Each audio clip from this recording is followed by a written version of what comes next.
Bem-vindos ao programa Sola Escritura da Novo Tempo Portugal.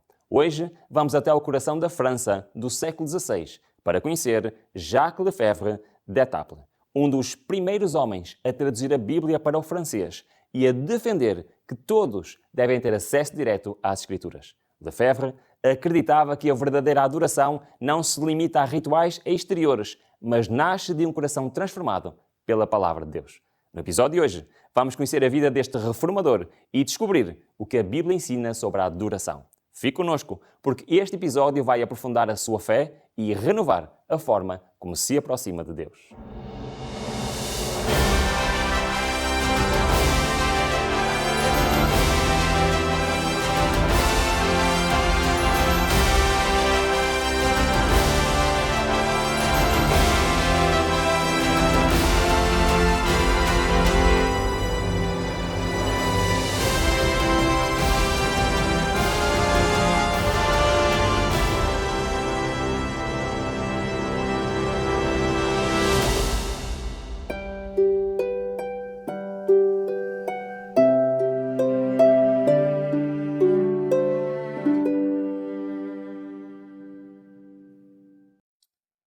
Hoje vamos conhecer um homem que abriu o caminho da reforma em França. De seu nome, Jacques Lefebvre d'Étaples, um estudioso dedicado à Bíblia, defensor da adoração verdadeira e um precursor que influenciou gerações inteiras. Ruben, quem foi Jacques Lefebvre? Como começou a sua jornada académica e espiritual? Então, Jacques Lefebvre nasceu por volta de 1450 em Étaples. Daí o nome dele não é Jacques Lefebvre d'Étaples. Isto encontra-se no norte da França e ele, ainda jovem, foi estudar para Paris, onde se tornou mestre em artes e começou a ensinar filosofia, lá no famoso Collège do Cardinal Lemoine. A sua formação foi profundamente marcada pelo humanismo do seu tempo. Ele viajou muito, viajou várias vezes, por exemplo, até a Itália, onde teve contacto direto com autores como Ficino, Pico del Mirandola e escritos de Nicolau de Cusa. Apesar de ser um profundo conhecedor, por exemplo, de Aristóteles, Lefebvre começou a procurar algo mais. Queria uma espiritualidade diferente, mais viva, que ligasse a razão e a fé. Segundo o historiador Guy Bedoul, Lefebvre via a sua missão como um itinerário espiritual, entre a erudição e a contemplação, mas sempre centrado em Cristo. Essa procura espiritual foi o que levou a mergulhar na leitura da Bíblia e a dedicar a sua vida ao estudo das Escrituras. Chegamos então à conclusão que ele foi um grande estudioso. Isso. O que é que Lefebvre escreveu e o que é que o distingue de outros estudiosos do seu tempo? Ele foi um verdadeiro pioneiro na forma como ele estudou e explicou a Bíblia. Ele escreveu muitos comentários, por exemplo, aos Salmos, às Epístolas de Paulo, aos Evangelhos, e sempre com uma abordagem profundamente espiritual. Um dos seus livros mais importantes foi publicado em 1509 e nessa obra Lefebvre apresenta 5 versões diferentes dos Salmos, mostrando como cada um ajuda a compreender melhor a mensagem de Cristo.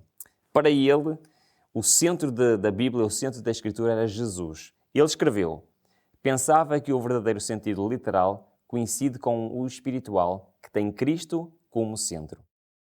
É impressionante nós vermos como Lefebvre colocava Cristo no centro de tudo o que lia nas Escrituras. E esse amor pela palavra levou-o também a um passo ousado para a sua época, que foi traduzir a Bíblia para o francês. Ruben, como é que Lefebvre fez essa tradução? Lefebvre acreditava que toda a gente, que o povo precisava ter acesso direto à palavra de Deus, que não devia ser só os eruditos como ele, que entendiam línguas estrangeiras, mas toda a gente, através da sua própria língua, devia ter acesso ao estudo da palavra. E então ele decidiu traduzir a Bíblia para o francês. Ele começou pelo Novo Testamento, que foi publicado em 1523, e uns anos mais tarde, depois, em 1530, ele publicou a Bíblia completa. Ele fez a tradução a partir do latim, da Vulgata, mas com grande cuidado. Ele queria que a linguagem fosse clara e fosse o mais fiel possível ao texto. Esta obra foi tão bem feita que mais tarde serviu de base para a tradução protestante de Pierre Robert Olivetan, que curiosamente era primo de João Calvino. O impacto da sua tradução foi imediato. Muitos leigos muitas pessoas comuns, pela primeira vez, puderam ler os Evangelhos na sua própria língua. Em casas simples e pequenas igrejas, a Bíblia passou a ser ouvida com atenção e esperança. Lefebvre via nisso uma missão espiritual. Ele disse numa carta: desejo que o Evangelho de Cristo seja lido por todos, não só pelos clérigos, mas também pelos agricultores, os tecelões, os pedreiros e os que lavram a terra. No entanto, este passo causou, como já tem vindo a ser comum, não é, nos nossos estudos, causou grande polémica. A Faculdade de Teologia lá de Paris, a Sorbonne, acusou Lefebvre de heresia por permitir que os leigos, que as pessoas comuns, pudessem ler a Bíblia sem haver a mediação da Igreja. Como escreveu o historiador Philippe Hughes, a simples publicação da Bíblia em francês valeu-lhe a acusação de heresia e perseguição por parte da Sorbonne. Lefebvre foi forçado a abandonar Paris e saiu de França, refugiando-se em Estrasburgo, que na altura não era França, Estrasburgo na altura estava sob o domínio do Sacro Império, fora do controle da Inquisição Francesa. Mesmo assim, ele nunca recuou na sua convicção. Para ele, a palavra de Deus é para todos. A sua tradução foi das sementes mais importantes da Reforma em solo francês. O que é curioso na sua história é que, apesar da perseguição, Lefebvre não estava sozinho. Ele influenciou uma grande geração inteira de reformadores franceses. Ruben, podes falar-nos um pouco sobre este círculo de Meaux e o conflito que se gerou com a Igreja? Então, depois de ele ter estado algum tempo exilado lá em Estrasburgo, finalmente Lefebvre pôde regressar ao território francês, porque ele recebeu o apoio do rei Francisco I e também da sua irmã Margarita de Navarra. Foi então que ele se envolveu num movimento de renovação espiritual numa pequena cidade lá perto de Paris, chamado Meaux, e ficou conhecido como o Círculo de Meaux. E este grupo formou-se à volta de Guillaume Brissonnet, bispo de Meaux, que convidou Lefebvre para liderar uma reforma baseada na leitura da Bíblia e na pregação em francês, coisas que Lefebvre apoiava, claro. E entre os membros do círculo estavam nomes como Guillaume Farel e Gérard de Rousseau, que mais tarde se tornariam figuras centrais da reforma lá na França. Como resume o autor Richard Ossenhoff, foi no Círculo de Meaux que se tentou pela primeira vez em França uma reforma centrada na Bíblia e na pregação evangélica. Este movimento foi vigiado de perto pela Universidade de Paris, lá a Sorbonne, e acabou por ser severamente reprimido. Mas desta vez, Lefebvre não fugiu. Apenas retirou-se discretamente para Nérac, no sul da França, onde foi protegido por Margarida de Navarra. Embora o projeto tenha sido interrompido, a sua influência espiritual marcou profundamente o futuro da fé por toda a França. É impressionante também ver como Lefebvre enfrentou tudo com uma grande serenidade e também sabedoria. Mas fala-nos mais sobre ele. Quem era ele como homem? Como era a sua vida espiritual e a sua vida pessoal? O caráter de Lefebvre teve muita influência na maneira como ele lidava com os problemas, como ele lidava com as situações. Lefebvre era um homem profundamente reservado, era uma pessoa humilde.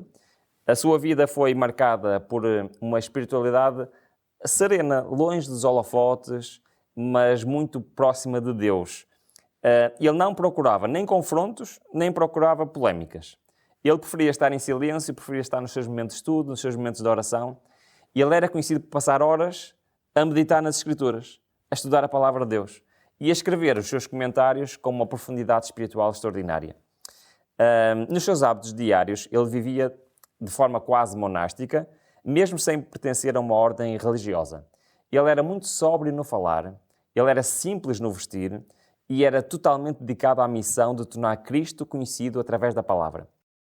Ele acreditava que a adoração verdadeira vinha de uma vida interior transformada, moldada pela presença de Cristo. Por isso ele escreveu: quanto mais lemos as Escrituras com fé, mais profundamente o Espírito de Cristo habita em nós. E esse exemplo de vida deixa-nos muito a pensar. Mas o que é que aconteceu nos seus últimos anos? Que impacto é que teve Lefebvre depois da sua morte? Então, os últimos anos ele passou lá em Nérac, no sul da França, para onde ele se retirou. E ele viveu lá, como já vimos, protegido por Margarida de Navarra, que era a irmã do rei. E foi ali que ele pôde continuar, serenamente a estudar, a escrever em paz, longe das perseguições e das pressões da Universidade de Paris, da Sorbonne. Ele viveu até 1536, com cerca de 80 anos, o que é notável para a sua época e notável para um reformador, não é? Muitos deles morriam prematuramente. Mesmo sem ele romper com a Igreja Católica, ele influenciou profundamente a Reforma na França e o pensamento bíblico no século XVI. O seu legado está na forma como ele aproximou a Bíblia do povo, na sua visão cristocêntrica das Escrituras e na forma extraordinária como ele associou a fé, a razão e a contemplação, ou seja, a verdadeira adoração. Como escreveu Uli Roth, o ideal de erudição bíblica cristocêntrica de Lefebvre inspirou uma geração inteira de estudiosos.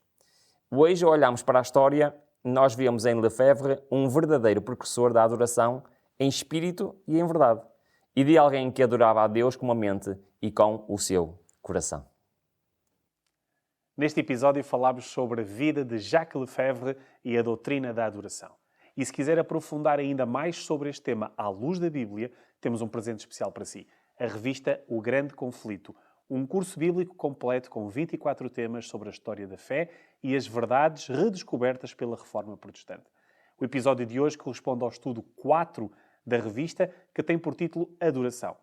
Ao longo das páginas vai poder entender o que significa adorar em espírito e em verdade, porque é que Deus procura verdadeiros adoradores e como isso pode transformar a sua relação com Ele. Esta revista é totalmente gratuita e será enviada para a sua morada. Para pedir, basta enviar uma mensagem por SMS ou por WhatsApp para o número 933-939291. Não perca esta oportunidade de crescer espiritualmente e conhecer mais da vontade de Deus para a sua vida.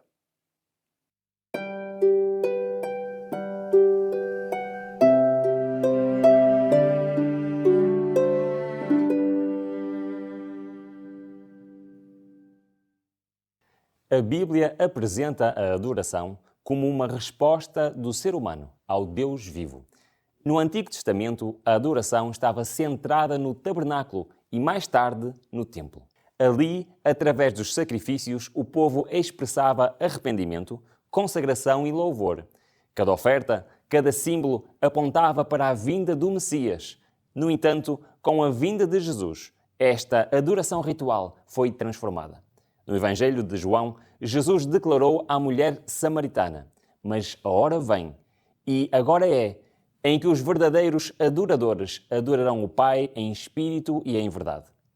A adoração deixou de estar ligada a um local ou a rituais exteriores e passou a ser uma experiência espiritual vivida com sinceridade à luz da verdade revelada nas Escrituras. No entanto, com o passar dos séculos, a simplicidade da adoração bíblica foi sendo substituída por ritos cada vez mais formais, e especialmente durante a Idade Média. A missa tornou-se o centro do culto, celebrada em latim, com cerimónias fixas, símbolos distantes e pouca participação do povo. A adoração passou a ser algo exterior, ligado ao local, ao sacerdote e à cerimónia, em vez de ser uma resposta pessoal à palavra de Deus. Foi neste contexto de ritualismos e distanciamento que surgiu a voz de Jacques Lefebvre, chamando o povo de volta à palavra. Lefebvre acreditava que a verdadeira adoração começava na mente e no coração, com a compreensão pessoal das Escrituras. Ele traduziu a Bíblia para o francês, não apenas como um ato académico, mas como um apelo espiritual. Queria que cada pessoa pudesse conhecer a verdade de Deus e responder com fé. Para ele, adorar era ler a Bíblia, meditar e deixar que essa palavra transformasse a vida.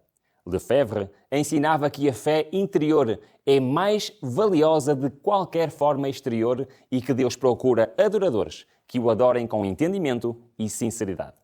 Lefebvre também via a adoração como um momento de comunhão com Cristo.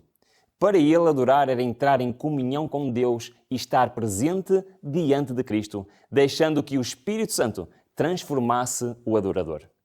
Nas suas palavras e escritos, Lefebvre convidava os crentes a irem além da forma e do hábito, e que a adoração verdadeira era uma experiência viva, profunda e contínua. Ao longo da Bíblia, a música sempre teve um papel central na adoração. Os salmos de David eram orações cantadas como instrumentos e louvor sincero. No Novo Testamento, Paulo exorta, falando entre vós com salmos, hinos e cânticos espirituais, cantando e salmodiando ao Senhor no vosso coração. E em Apocalipse, vemos os remidos a cantar. Cantavam um novo cântico diante do trono. A música, quando expressa a verdade bíblica, une o coração do adorador ao coração de Deus. Mas quando é usada apenas para entreter ou manipular emoções, já não é adoração. Ao mesmo tempo, Lefebvre denunciava o formalismo vazio e a idolatria. Ele escreveu: há muitos que se aproximam do altar com os lábios, mas cujos corações estão longe de Deus. Para ele, adorar não era repetir fórmulas, mas era responder à palavra com fé e obediência. A Reforma Protestante ampliou esta visão. Lutero e Calvino e outros reformadores colocaram a pregação da palavra no centro do culto. O louvor em língua do povo, os salmos cantados e a leitura bíblica pública tornaram-se práticas comuns. A adoração voltou a ser vivida, compreendida e centrada em Cristo. Adorar a Deus à luz da verdade bíblica não é simplesmente frequentar uma cerimónia ou participar num ritual bem estruturado. É reconhecer o Criador, obedecer aos seus mandamentos e viver com reverência à sua presença diariamente.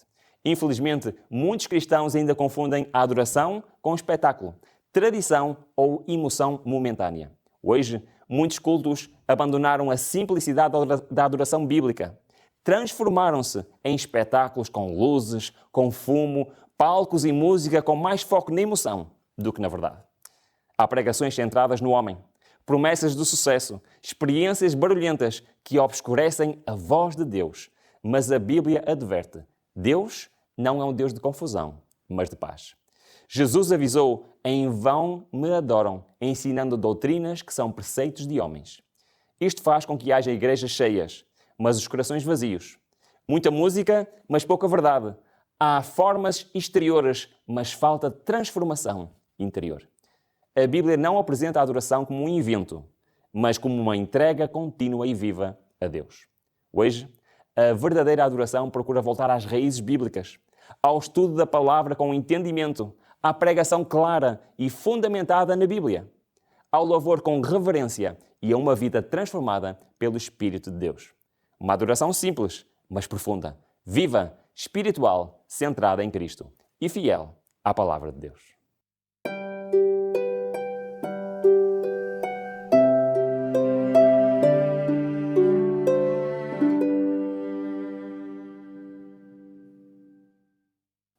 Estamos a chegar ao momento central do nosso episódio, que é o nosso estudo bíblico. Vamos agora ver o que a Bíblia diz sobre a verdadeira adoração com base no estudo 4 da nossa revista.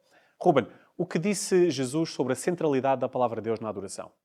Vamos então ver as palavras de Jesus em Mateus 4, versículo 4, que diz o seguinte: está escrito, nem só de pão viverá o homem, mas de toda a palavra que sai da boca de Deus.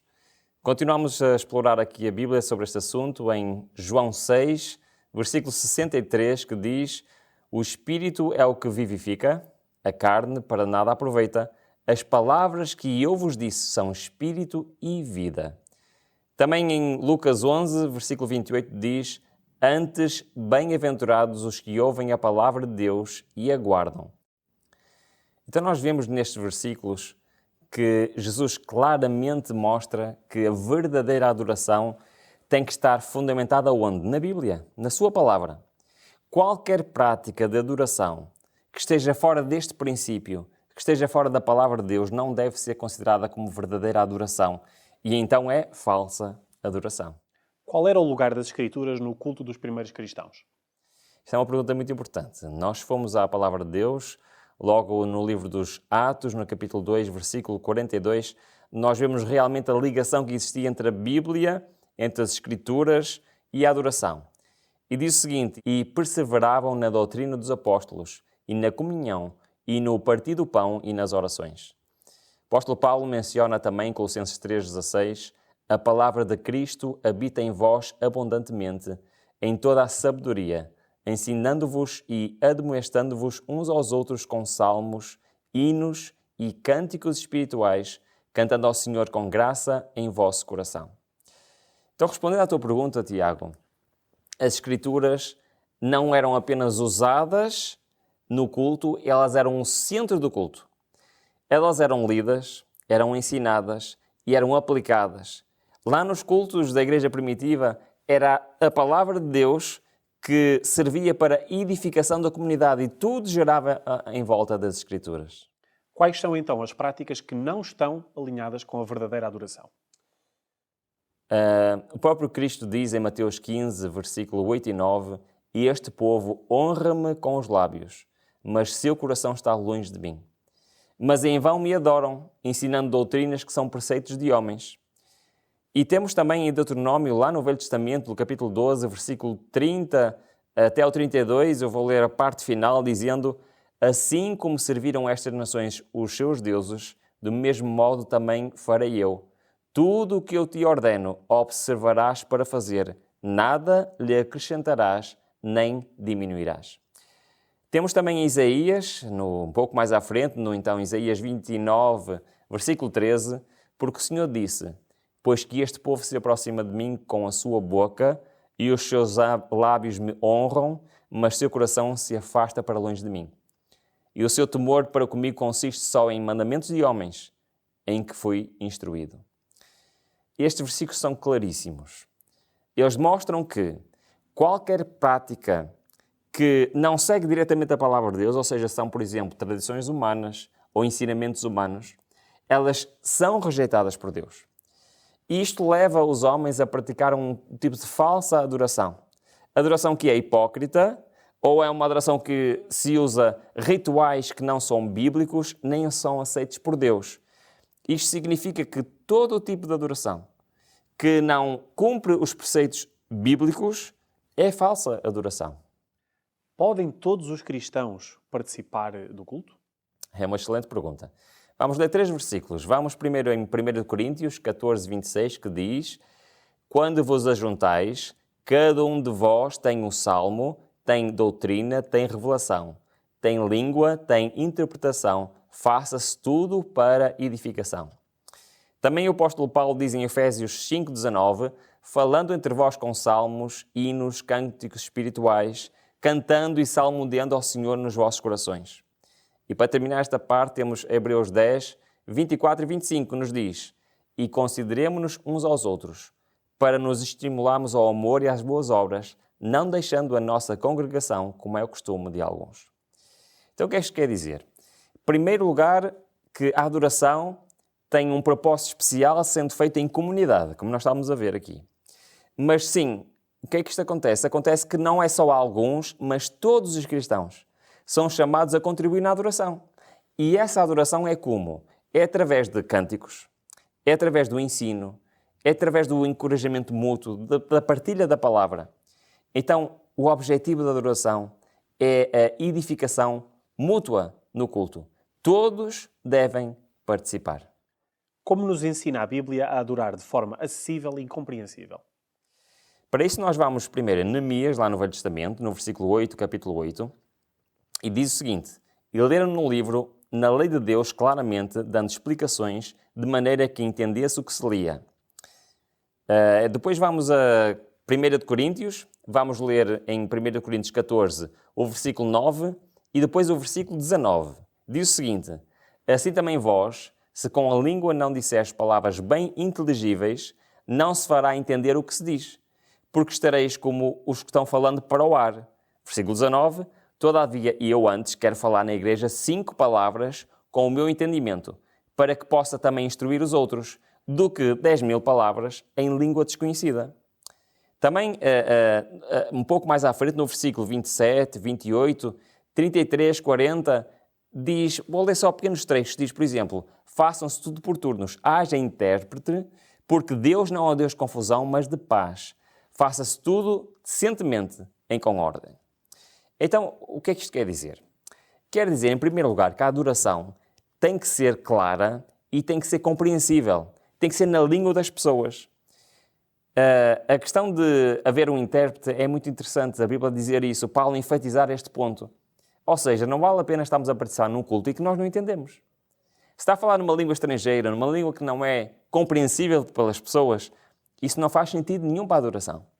Então, deve haver alguém a traduzir aquilo que alguém está a dizer numa língua estrangeira, numa língua desconhecida.